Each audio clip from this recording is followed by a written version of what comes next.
अष्टादशपुराणेषु व्यासस्य वचनद्वयम् परोपकारः पुण्याय पापाय परपीडनम्. Today we sit with one of the most famous verses in all of Sanskrit literature, a verse that performs an almost impossible act of compression. Listen to it first.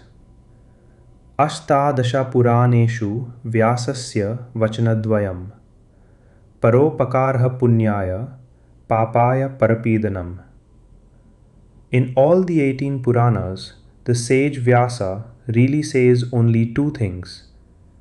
Helping others leads to merit, hurting others leads to sin. Let us open the words one by one. Ashtadasha Puraneshu means in the 18 Puranas. These are the great encyclopedias of Hindu tradition, works like the Vishnu Purana, the Bhagavat, the Shiva Purana, the Skanda Purana. Together, they run to roughly 400,000 verses. Keep that number in your mind because the entire power of this shloka depends on it. Vyasasya means of Vyasa, and the name itself is beautiful. It comes from a root meaning to divide and arrange. Vyasa is literally the arranger, the master editor of the tradition, the one who organized the Vedas and compiled the Puranas. So when the greatest compiler in history offers a summary, we should lean in.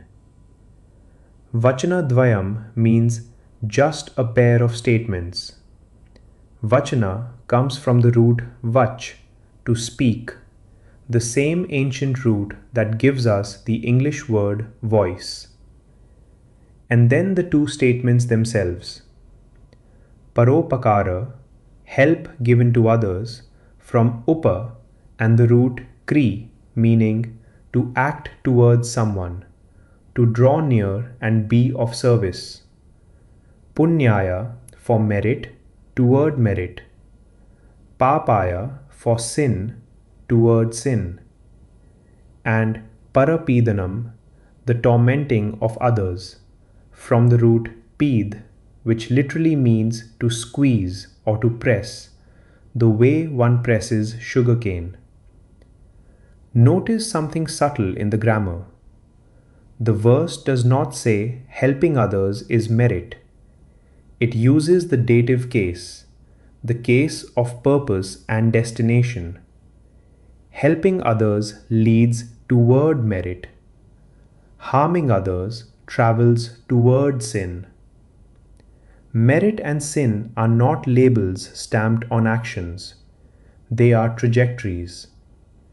Every act you perform is already in flight, heading somewhere. Now, the setting. This verse comes to us through the Subhashita tradition, the treasury of wise sayings, and it circulates with a famous companion line in which Vyasa declares, I will tell you in half a verse what has been said by tens of millions of books. Picture the scene the tradition gives us. Vyasa has finished everything. The Vedas are arranged, the Mahabharata is complete, the 18 Puranas are written. And when asked what it all amounts to, this man, the author of the largest library in Sanskrit, answers with 16 syllables of pure ethics. Help others, do not harm them. That is the library. What is hidden in this? First, notice what Vyasa did not choose. Given one chance to summarize everything, he did not choose a doctrine about God. He did not choose a ritual. He chose conduct, how you treat other people. The tradition is quietly telling us that ethics outranks theology, that the real test of all your reading is what your neighbor experiences of you. Second, Notice that both lines pivot on the same word, para, the other.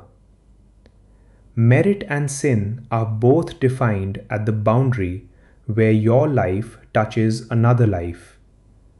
The other person is where your spirituality gets audited. And third, take that root peed seriously.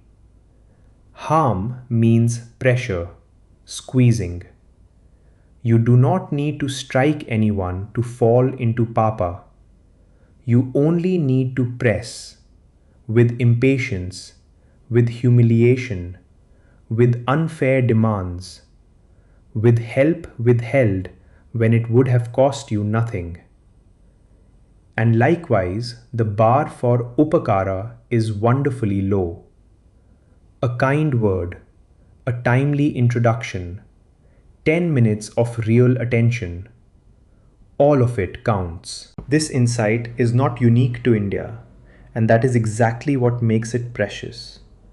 When the Jewish sage Hillel was challenged to teach the whole Torah while standing on one foot, he said, "What is hateful to you, do not do to your neighbor. That is the whole Torah. The rest is commentary." Confucius, asked for a single word to guide a lifetime, gave the word shu, reciprocity. The Buddha compressed the teaching of all awakened ones into cease to do evil, learn to do good, purify the mind. And modern science has caught up. Researchers now document what they call the helper's high.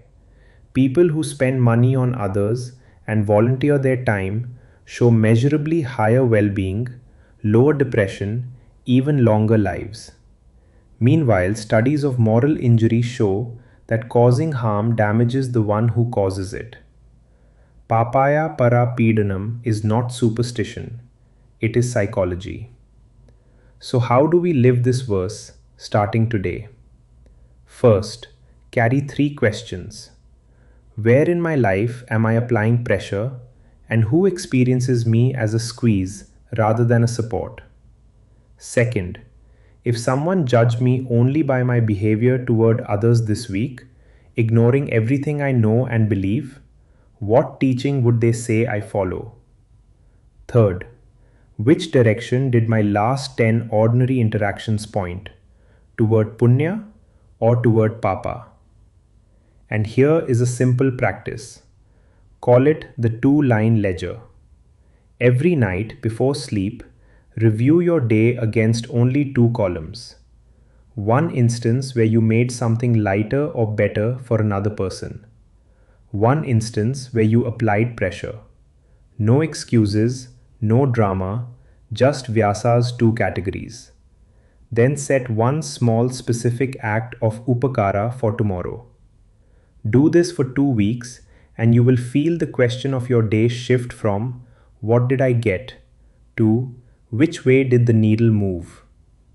400,000 verses, 2 lines, paropakara punyaya, papaya parapedanam. Helping others is merit, harming others is sin. Everything else, as Hillel said, is commentary. Now go and live it. अष्टादशपुराणेषु व्यासस्य वचनद्वयम् परोपकारः पुण्याय पापाय परपीडनम्